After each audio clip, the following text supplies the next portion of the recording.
up, everyone? How's it going? Welcome to the very first ever Real Talk with me, Lizzie. I hope you're lounging and comfy.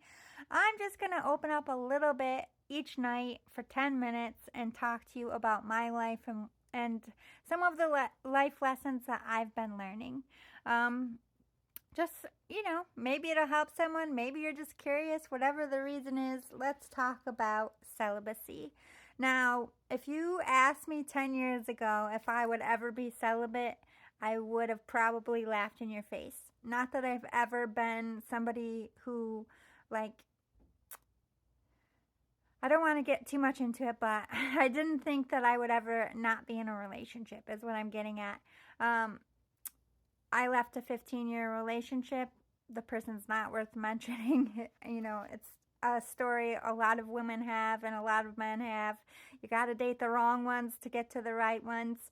But it was a very shitty circumstance. However, in all of it, it made me realize that I had wasted 15 years giving my body, my soul, my mind to somebody who really just never deserved it, never was worth it. We were never a good match. Like, it never made any sense. And when I first got out of the relationship, I had no interest in dating ever again. I was like, that's it, I'm done. Before this previous relationship, I was engaged. My fiance died in Fallujah. Like, at this point, I was just fucking done with love. And I began this whole celibacy journey not by choice. It was just, I just wasn't interested in dating. So I don't want you to think that I had this big epiphany as to why I stopped having sex. I just am the kind of person that needs to have a connection to have sex with somebody. And at first it was just nobody is deserving. And I guess it was a little vain and selfish of me, but I was like, you don't deserve this body. And I didn't mean it in I'm a like prissy princess bitch. I just meant I was looking at my relationships and I was looking at all of the things that became clear and obvious after the relationship ended. Even my fiance who died in Fallujah, he had a whole double life that I found out about after he died. There's like clear and evident signs and patterns that I was falling into. So let's talk about the first year of celibacy. I think because I wasn't focused on not having sex, it was probably a lot easier for people who jump into, like, who have sex addictions or who not, like, don't get it twisted. I like sex. I miss sex.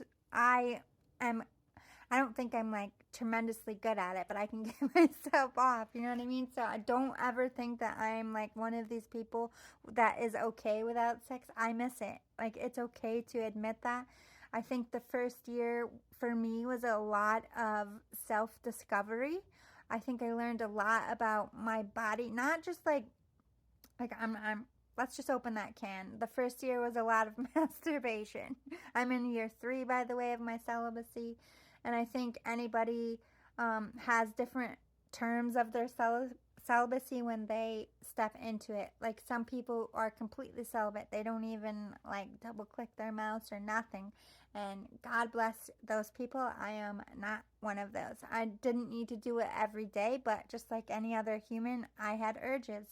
And just like most women, I think there was shame attached to, one, admitting that you touch yourself, 2, touching yourself. It's like women aren't supposed to do that. We're not supposed to talk about that. We're not supposed to enjoy sex. It's like all this cliche shit that I really shed in the first year. I was like, fuck what anyone thinks. Every woman on this planet masturbates. How much is up to them, but they've done it before and they'll do it again. And I think there are women that struggle with pleasure and having orgasms, and maybe they tried and they're like, well, this is fucking useless. And I totally get why they wouldn't, because they've never had an orgasm, and if you don't know what you're doing, that's sad. I hope that you find an orgasm out there. Ladies, everybody should have one. But yeah, the first year was all about self-discovery, but it wasn't just like masturbation. I learned all about, I'm 39 years old, about to turn 40. I was learning a lot in the first year about like hormone shifts and pH levels and how to keep your lady, healthy down there. I was digging into all kinds of like, I did a vagina steaming, which I don't recommend. I actually got a UTI from that. Don't do that. I just think it's bad. I don't know if, you know, it was just the products. Basically, it's a steaming thing. Then you just sit on it, and the steam goes up your vajayjay. But that steam gave me a UTI. So, FYI, vaginal steaming at your own discretion. I'm sensitive because I have a bad kidney, which UTIs are easy for me, which is why I also avoid hot tubs. So I learned a lot about my kidney and why I was getting infections, and I went into this whole like I get UTIs probably 6 times a year because I have a bad kidney and it doesn't filter my waste out properly, and it can't be something that's helped. But I just take cranberry gummies every day and it's been making an impact. I went from like 6 times a year to 3 times a year, cut it in half, and hopefully I don't think I'll probably have 1 or 2 a year, but I still have my kidney in my body, and I'll take it. It's functioning enough.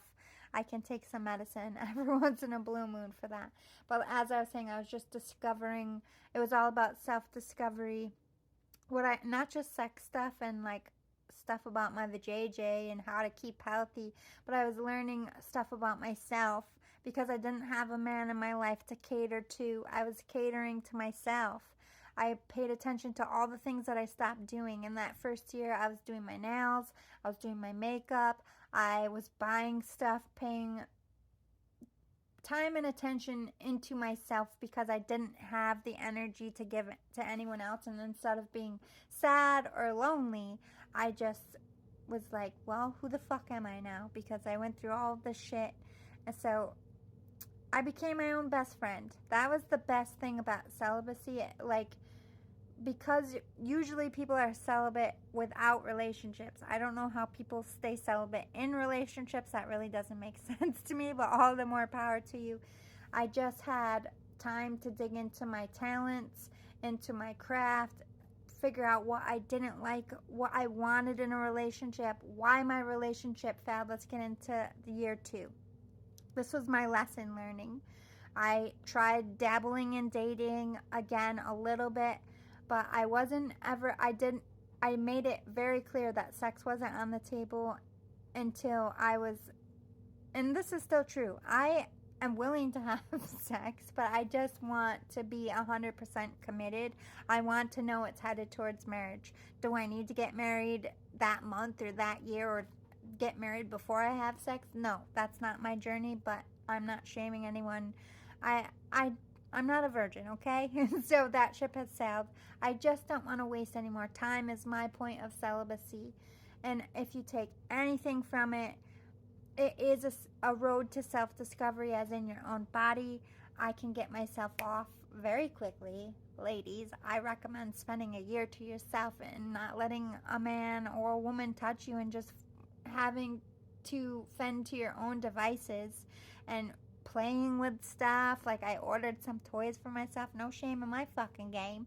I eventually got some and I ordered it and it was just too scary by the sound.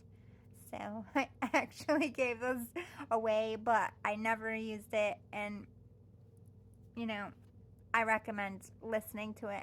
It reminded me of the dentist. Took me out of the mood. I'm like, no, that's not going anywhere. But overall, in the 3 years, I pay close attention on dates to the person.